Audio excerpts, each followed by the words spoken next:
Buenos días, soy María Méndez. En esta oportunidad voy a referirme al hecho jurídico, acto jurídico y negocio jurídico. Es de resaltar que el derecho intenta regular los comportamientos humanos, así como también intenta disciplinar otros eventos que se producen sin intervención humana alguna. De ahí la división entre los tres temas mencionados. El hecho jurídico es todo suceso a que el ordenamiento atribuye la virtud de producir por sí o en unión de otros un efecto jurídico, es decir, la adquisición, la pérdida o la modificación de un derecho. Por ejemplo, la muerte de una persona que provoca la apertura de su sucesión. El hecho jurídico se puede clasificar por su complejidad, por su contenido y por el agente que lo produce. Por su complejidad puede ser simple y complejo. Son simples cuando consta de un solo suceso o acontecimiento. Son complejos cuando requieren de la confluencia de dos o más fenómenos. Ejemplo, la prescripción requiere del transcurso del tiempo y de la inactividad del titular del derecho durante ese lapso. Por su contenido pueden ser positivos como una acción, negativos como la omisión.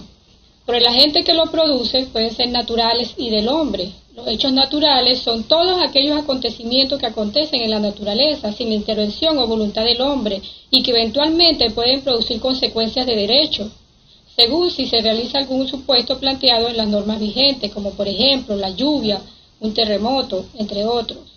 También existen otros hechos de carácter natural que producen consecuencias jurídicas, en principio, porque al realizarse recaen dentro de algún supuesto jurídico, como por ejemplo un rayo cuando cae sobre una persona y le produce la muerte. Si contaba con un seguro de vida la persona, la consecuencia jurídica es que la compañía aseguradora deberá hacer efectivo el seguro a las personas beneficiarias. Los del hombre son aquellos en los cuales intervienen las personas, puede ser de carácter voluntario o involuntario. Son hechos voluntarios. Allí interviene la voluntad, no obstante, no hay la intención de producir consecuencias de hechos. Por ejemplo, la persona que conduce un vehículo automotor, pero por desperfectos en el mismo, atropella a una persona y le causa la muerte. Quien conducía el vehículo en ningún momento tuvo la intención de ocasionar la muerte al peatón. Sin embargo, de no querer ocasionar la muerte, este hecho trae consecuencias jurídica como lo sería un homicidio culposo y tendrá que ser el responsable y por consiguiente reparar los daños y perjuicios ocasionados. Los involuntarios son fruto de una actividad realizada sin la voluntad consciente. Tal acontece con los actos de los dementes y los infantes. En cuanto al acto jurídico, es el acto humano, voluntario y consciente, que tiene como finalidad establecer relaciones de tipo jurídico entre las personas, tales como crear, modificar y extinguir derechos. A través de este acto se producirá, ya sea en las cosas o en el mundo exterior, una modificación, porque así lo dispone el ordenamiento jurídico que corresponda, generando lo que se conoce como consecuencia jurídica. Los actos jurídicos pueden ser clasificados de diversas maneras, entre otras se pueden mencionar las siguientes: formales y no formales, positivos y negativos, unilaterales y bilaterales, onerosos y gratuitos. Los actos formales, su eficacia dependerá de las formalidades establecidas en las disposiciones legales. Los no formales no dependen de la solemnidad alguna. Los positivos son aquellos en los cuales el nacimiento, la extinción o modificación dependen sí o sí de la realización del acto, por ejemplo, la firma de un pagaré, mientras que los negativos supondrán una omisión o una abstención. Los actos son unilaterales cuando requieren de la voluntad de una sola parte, que puede estar encarnada en una sola persona, por ejemplo, en los testamentos. Los actos bilaterales exigen la participación y consentimiento de dos voluntades, por ejemplo, los contratos. Los actos onerosos implicará obligaciones recíprocas entre las partes contratantes, donde nacen derechos y obligaciones derivadas del acto que se está celebrando. Por ejemplo, en el arrendamiento existe una obligación recíproca entre arrendador y arrendatario. Ambos obtendrán ventajas y también sacrificios. Mientras que los gratuitos, la obligación recae en una sola de las partes, es decir, solo uno de los contratantes asume las prestaciones, liberando al otro de cualquier obligación. Por ejemplo, en la donación, el donante se obliga a transferir gratuitamente al donatario la propiedad de un bien. En cuanto a los negocios jurídicos, han sido definidos como la declaración o acuerdo de voluntades con que los particulares se proponen conseguir un resultado consistente en la adquisición, modificación o extinción de un derecho subjetivo, que el derecho estima digno de su especial tutela. Así, la declaración de voluntad se establece como el fundamento del negocio jurídico, englobando figuras como los contratos, testamentos, las renuncias de derechos, aceptación de herencias, entre otros. Tradicionalmente se han distinguido tres tipos de elementos en todo negocio jurídico. Estos son los elementos esenciales, los elementos naturales y los elementos accidentales. Los elementos esenciales son todos aquellos que de forma necesaria deben integrar el negocio jurídico para que se considere válido y eficaz. Estos elementos serían el consentimiento, la causa y el objeto. Si bien algunos autores añaden la forma y otros no consideran como tales los dos últimos.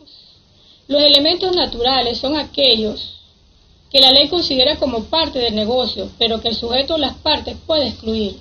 Los elementos accidentales, esto es aquellos que por voluntad de los sujetos pueden incorporarse al negocio jurídico en concreto, la condición, el término y el modo.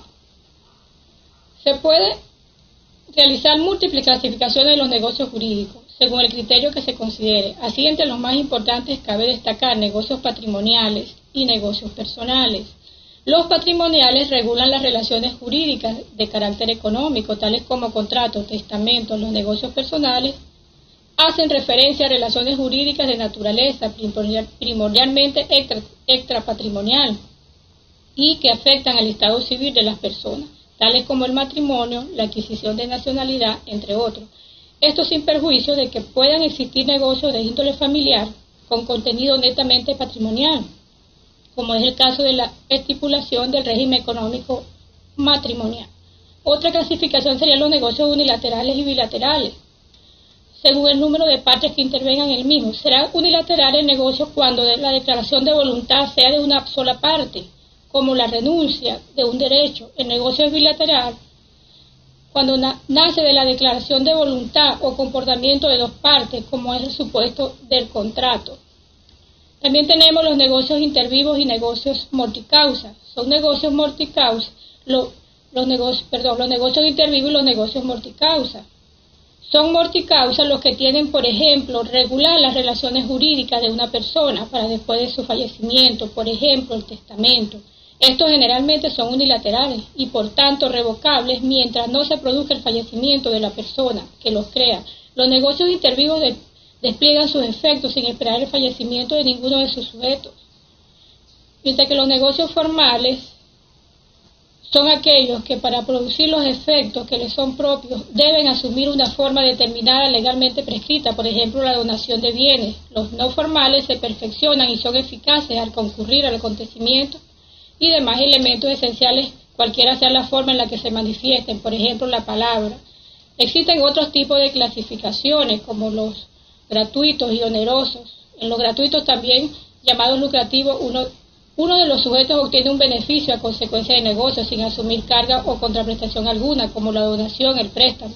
En los negocios onerosos, la prestación de una parte encuentra su razón de ser en contraprestación de la otra, como el arrendamiento. En conclusión, es menester precisar que los hechos, actos y negocios jurídicos nos acompañan en toda nuestra vida. En cualquier momento que nosotros hagamos algo tenga que ver con lo jurídico, estaremos en presencia de estos supuestos. Cuando hagamos un contrato, un convenio, una compraventa, estaremos ejerciendo acuerdos de voluntades, aplicamos derechos y contraemos obligaciones. Es por ello que la importancia de los temas ya mencionados. Muchas gracias por la atención.